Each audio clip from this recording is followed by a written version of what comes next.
Now let's talk about ionization energy. See, you will also notice that sometimes we don't use the word energy, we use enthalpy. Till you study your thermodynamics, you have to take note of that. Enthalpy is a more technical, more standardized way to express energy that are changing in chemical reactions. So why chemical reactions having energy changes? Because products have different energies than reactants. Adanale, either product is more energy or reactant is more energy, whichever way it is, there is some energy involved in the chemical reaction. So that is standardized to be expressed as enthalpy. So whenever a term enthalpy comes, you always think of its energy involved in any chemical reaction. Coming back to ionization enthalpy. So ionization means we have to create a cation out of an atom or any species we have from which we want to lose an electron by supplying some energy. So if you recall your Bohr model, then you will notice that from the ground state of hydrogen atom, which is n equal to 1, we took the electron to the infinity state in order to remove it. So the minimum energy that supplies was 13.6 electron volt per atom, which you can convert into kilojoules per mole here. But for a multi-electron systems, although quantum mechanics is trying to do a lot of analysis about the energies and all, but to be very frank, energies have to come from experiments. So when you take an atom of an element, you have to first of all keep it in a very isolated situation, because you do not want it to be influenced by the surroundings, because we want to purely study how much easy or how much difficult it is to remove electron from itself. And then you have made a cation out of it, an electron.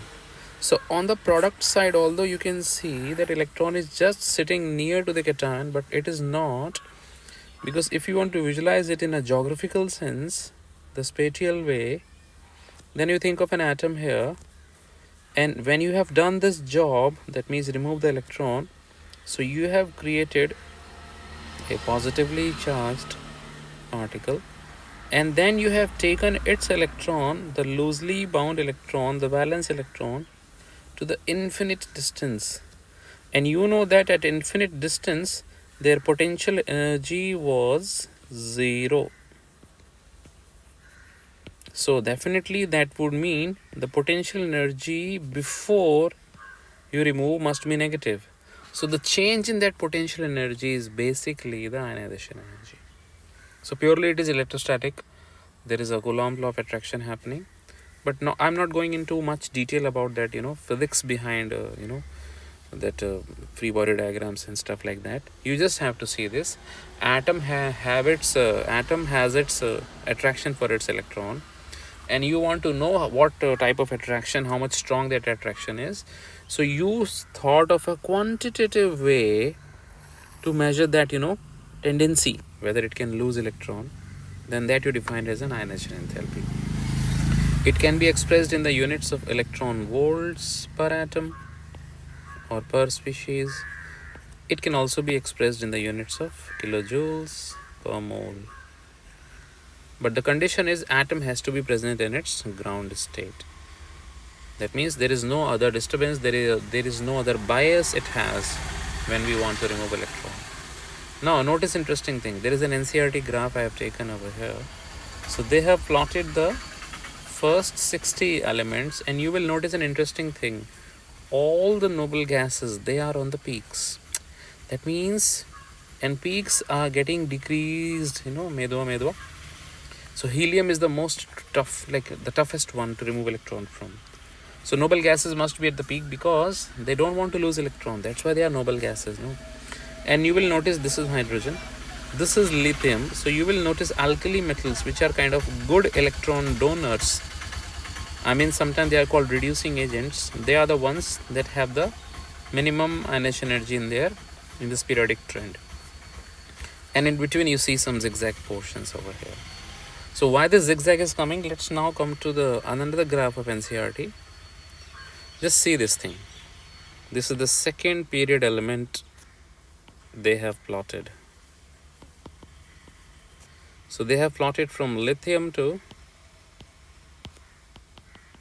neon. So you will notice the trend, it is increasing obviously, but there are some, speed breakers kind of things. There are some little hiccups in between.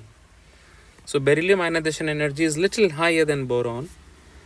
Although boron has more protons in it, but still beryllium has little higher, and nitrogen has little higher than oxygen. The data are given in this parentheses. So before we go into the discussion, I would like to talk about the factors on which these ionization energies would depend.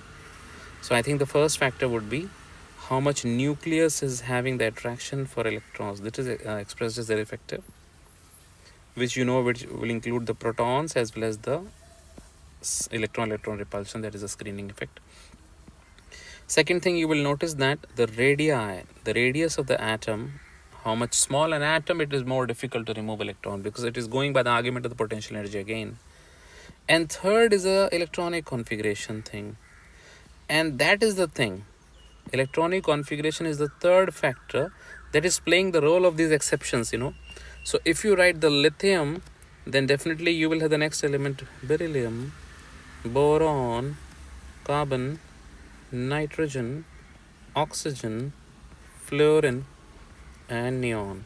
So left to right ionization energy increase, but there is a little catch. Beryllium is little more than boron because of the stable configuration. It has 2s2, you can say full-filled s, and nitrogen has little more ionization energy than oxygen. You can say it is because of its again configuration 2p3, that is half filled. That is being discussed in these two things. You notice that thing, that first ionization energy of boron is slightly less than beryllium. Second thing, if you talk about the oxygen and nitrogen, the first ionization enthalpy of oxygen is smaller than nitrogen. So they're explaining that it is according to the Hund's rule, half-filled configuration. If you read this paragraph, you will notice there is an interesting scenario coming because of the third factor. So you will notice the third factor is kind of bringing our exceptional things into our trends, right? Exceptional factor. So whenever you notice such a factor coming, that half-filled configuration is coming, full-filled configuration is coming, and you notice neon has the highest, ionization energy. So because it has the most stable configuration of all, so that's called stable core. So that's why noble gases are quite on the peak, because they have stable core. Core means that is completely wrapped up. There is no more opportunity for any other electron to come in, and if you want to remove it, is going to be quite angry. So this is the thing about ionization energy and these factors. There is one interesting thing you don't notice about the first group. Look at this thing.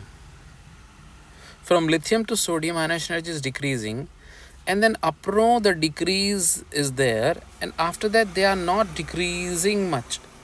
It may be the reason these are quite small in size, and then suddenly you see you are in the fourth period, fifth period, and sixth period elements, and you notice one thing, because of the fourth period you are in that element which has a d orbitals in it, which is kind of giving itself a big size. So if you notice that lithium, sodium are kind of small atoms, and potassium, rubidium, cesium are kind of little bigger, and their sizes are that much that electron is not that tricky to remove. It is easier to remove. That would be the reason that you will notice that cesiums and potassium, they are used in photodiodes and sensors. That's the thing. So this is about the ionization energy, obviously the Mudal ionization energy. So you have a reading of it. We can also talk about later on the successive ionization energy and what that data would tell us regarding the location of that element. I will give you a little exciting hint for that, for a curious thing, that if you notice the successive ionization energy of the atom, that means you remove first electron, then you remove second electron, then you remove third electron, like that. So you will notice whenever you reach a stable configuration, the increment will be huge. There will be a significant, huge increment in the successive ionization energy, and that will correspond to the situation when you have taken out all the valence electrons of that particular element. So data of successive ionization energies would definitely help us